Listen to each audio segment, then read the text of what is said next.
ulama-ulamanya beda pendapat itu biasa. Nak murid-muridnya jangan ikut-ikutan terjun pada dunia yang tidak biasa. Nah, cuman beda pendapat pun harus pakai adab. Nah, ini yang hilang sekarang. Dulu saya kecil itu, saya masih menyaksikan kiai-kiai saya itu, syekh-syekh kami itu masih bisa kumpul mudzakarah, duduk bareng-bareng. Bahkan pimpinan-pimpinan ormas kiai-kiainya. Saya itu ke pondok dalam usia yang 13 tahun itu masih bisa menyaksikan kiai kami itu masih duduk mudzakarah dengan kiai yang Persis, kiai NU, kiai ini bahas hukum-hukum. Kita ngelihat di situ. Dan hebatnya, walaupun berbeda pendapat, kencang dengan dalil di ruangan, itu saat ketemu bisa saling berpelukan. Terus saling berlomba mendahulukan tangan untuk cium tangan. Itu antar kiai, Anda bayangkan. Terus narik satu-satu itu masih kelihatan adabnya tuh. Nangis kita lihatnya itu. Masya Allah guru-guru kami itu. Jadi sayang kita. Ya, sayang, hormati guru-guru kita itu. Kita nggak tahu bagaimana Allah mengirimkan hidayah lewat mereka itu. Nah, ini yang hilang. Ini yang hilang. Adab ini yang hilang. Baik dia alim, pengajar, ataupun muta'alim. Ya kalau gurunya sudah kehilangan adab, muridnya pasti lebih daripada itu. Nah, karena itu penting kita ngaji seperti ini supaya perbaikan pada diri kita ada dan kita terjaga dalam keadaan yang baik. Ya, hormati orang lain. Kalau tidak sepakat, tidak apa-apa, belajar. Kalau misal beda pendapat nih, oh ini guru ini mengatakan begini, beda dengan saya, cari ilmunya, datangi, tanya. Kalau dengan keterangan itu tidak sependapat, ya sudah, tidak usah mencela. Oh, saya tetap pada yang semula saja, saya yakin dengan dalil yang ini. Selesai, antum selamat sampai situ. Tapi kalau antum berubah dari situ, nggak sepakat nih, tahu dari situ, tetap antum mempertahankan yang Anda, tapi mencela yang di situ. Nah, itu bahaya. Yang lebih berbahaya, belum kenal, belum nanya, sudah cela. Nah, itu gimana nanti tuh? Apalagi sekarang zaman media sosial, bikin status sedunia tahu. Nah, ketika masalah antum selesai, masalah dengan orang sedunia belum selesai, gimana tuh menyelesaikannya? Ya, misalnya ada fitnah terhadap guru fulan. Setelah selesai, ternyata antum salah, antum minta maaf secara pribadi, datang minta maaf, dimaafkan oleh guru fulan itu. Sekarang pertanyaannya, orang yang mendengar fitnah antum yang menyebar sedunia itu dan dia menuliskan hal yang tidak baik tentang guru itu karena tulisan antum, gimana meralatnya? Tidak mudah. Nah, inilah adab. Nah, jadi kalau kita mengagungkan ulama dengan ilmunya, menghormati ulama dengan ilmunya, tanpa berlebihan, tanpa harus mengkultuskan. Ulama pun jangan terlalu kegeeran. Datang ke majelis, nggak begitu caranya. Kalau nggak dikasih dahin nggak datang misalnya kan. Wala tamun tastakfir, lihat amplop dulu yang undang siapa nih, gede apa enggak. Kalau amplopnya tebal, sahih nih. Tipis, dhaif. Tipis tapi banyak dari jamaahnya, sahih li ghairihi. Ada boleh, nanti ilmunya sebatas amplop itu. Amplopnya hilang ilmunya. Ya. Nah, jaga yang seperti itu sehingga tidak sibuk dalam hal yang lain. Nah, kalau kita mulai ta'zim begitu, lalu kita ikuti polanya. Jangan ta'zim, berhenti, tidak ikuti. Kenapa jadi begitu? Nanti barulah Allah kirimkan cahaya. Nah, kalau udah melihat begitu, orang tua berdoa. Kakek itu boleh, Pak, doa untuk cucunya. Imam Syafi'i itu kan Syafi'i nama kakek ke atas. Muhammad, bapaknya Idris, Syafi'i itu kakek ke atasnya. Tapi alim, beliau selalu berdoa. Akhirnya yang dapat siapa? Cucunya, cucu ke bawahnya, cicit.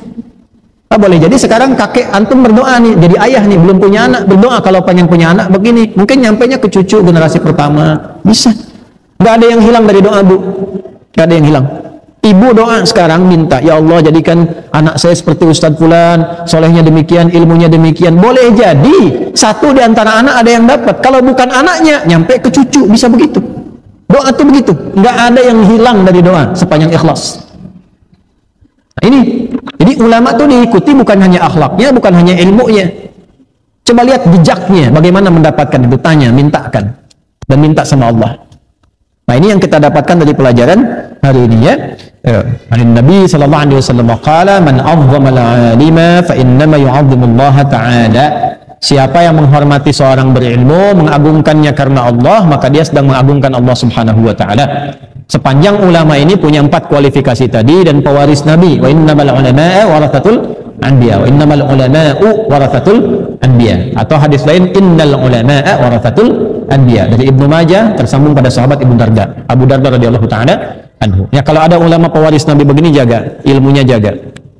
Jaga dengan baik, perhatikan kesehatannya, jangan diganggu waktunya berlebihan. Udah ngajar banyak-banyak, waktunya istirahat, masih diketok juga pintunya. Lihat Imam Syafi'i datang ke Imam Malik, kalau kita tuh begini, majlis hari Rabu datang hari Selasa. Jadi beliau duduk, ditunggu sampai majlis dibuka, nggak pernah ngetok. Tunggu sampai dibuka. Persiapan sebelum berangkat ngapalin Al-Muwatta. Begitu majlisnya buka hari Rabu, contohlah ya, hari Rabu misalnya. Belum dibuka, kata Imam Malik bilang sama asistennya, tolong cepat bukakan pintu, ada seseorang ahli yang sudah menunggu, orang baik yang menunggu di luar sana. Itu farasatul mu'min haqqa.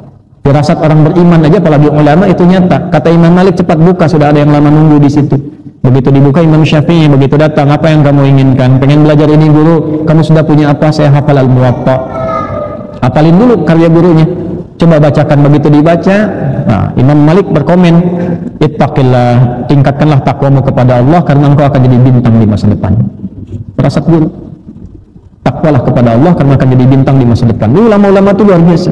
Imam Abu Hanifah begitu melihat seorang dari muridnya, ya, ada dua nanti yang unggul, Abu Yusuf dengan Muhammad.